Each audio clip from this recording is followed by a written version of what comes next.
Hello everybody and welcome back. As always, I'm Mateo311 and this is your channel for everything VR related. Today, we're once again discussing Asgard's Wrath 2, and I'll go on and on about how this game is God tier level VR. Now, if you're wondering to yourself why my beautiful face is not on screen like normal, well, I had some minor surgery this week and my face is swollen to the point that I look like a Klingon. Additionally, I'm a little loopy on some pain medication, so there's a good chance this video could go off the rails. Now, my main reason today is to let you know why I enjoy this game so much and why it's objectively a very big deal. Now, if you're afraid of spoilers, don't be, because I'll mostly use trailer footage and only use my personal footage to help make some points. Now, there are of course links and timestamps if you want to skip ahead, but before we jump in, this video is brought to you by my sponsor, Kiwi Design. They've finally released their Quest 3 Elite Strap with battery pack, and not only is it less than half the price of what Meta sells, but it also has a bigger battery and extra comfy plush material. Now, if you previously purchased a Quest 2 head strap from Kiwi, they also offer a conversion kit so it'll fit on your Quest 3. So if you're looking to increase your comfort level or battery life on your Quest 3, or need an accessory for any other headset, check out the link down in the description, and don't forget to use discount code Mateo311 for 5% off and to help support this channel.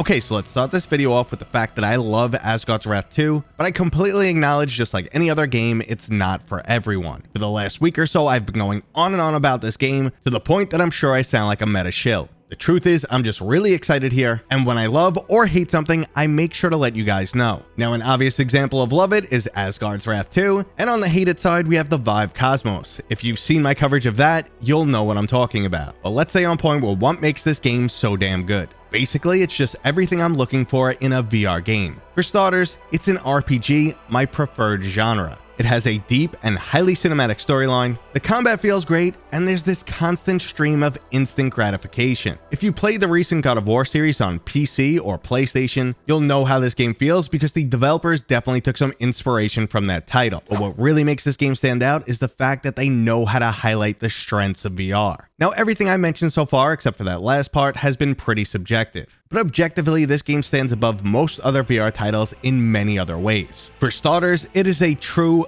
fully fledged $60 game that is actually worth its asking price. Now, I can only name a total of 3 $60 VR games, including Half-Life Alyx, Arizona Sunshine 2, and now Asgard's Wrath 2. So this easily puts the game in its own specific category. It's also easily the biggest VR game, and it doesn't achieve this by padding the gameplay with repetitive content or roguelite mechanics. There's also a top-notch voice acting cast filled with plenty of celebrities that I'm sure you'll recognize. It's extremely possible that this game falls into the AAA category, and before you question that, keep in mind that AAA refers to the budget alone. Historically, the cutoff for a AAA title was something around $60 million, and the only other VR game that cost that much was Half-Life Alyx. Now, while I can't guarantee they're hitting that arbitrary $60 million, it's still clear that the scale and budget is much larger than basically everything else in VR. So this is why I've been making such a big deal for this title. Even if it's not a massive success, or the masses don't enjoy it as much as I am, this is still a huge deal for VR because we're finally getting those bigger and better titles that we've been asking for.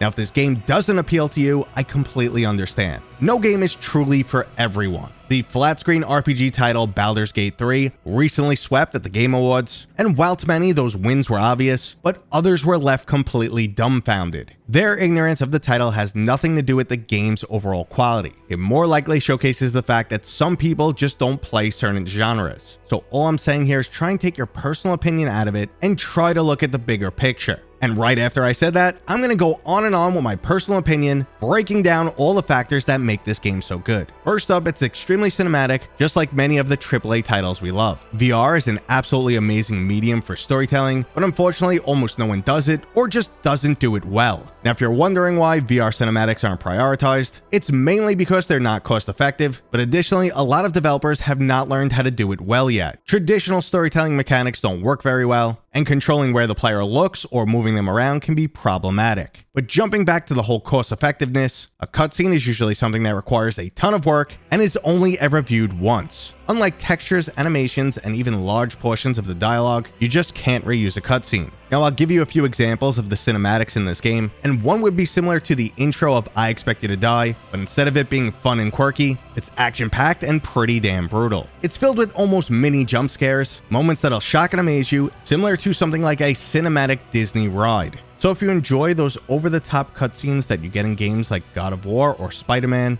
Well, you could also expect to find them here, and I think they're even better because VR takes them to the next level. Now, another aspect of the game that feels so good is the combat. It not only looks and feels brutal, but also offers up a lot of variety. A lot of VR games will have a vision of combat, but fall short of what they're trying to deliver. Other games have enemies that weirdly spam the block animation, or there's an over-reliance on countering enemy attacks, but I'm really happy to say there's none of that here. Combat feels fluid and realistic. Enemies react to your attacks in a manner that just feels fantastic. There's plenty of blood splatter, dismemberment, and decapitation. Overall, it's a fantastic system that makes you feel empowered. And when you start switching between characters, combat truly changes alongside it, and every character feels unique. Now, another standout aspect of this game is the length and overall quality. The vast majority of VR games are a one-trick pony. They'll give you a single gameplay mechanic, and you'll repeat it for hours on end. Instead, Asgard gives you a 60+ hour single-player campaign filled with excellent storytelling, challenging puzzles, compelling combat, and a whole separate roguelite mode.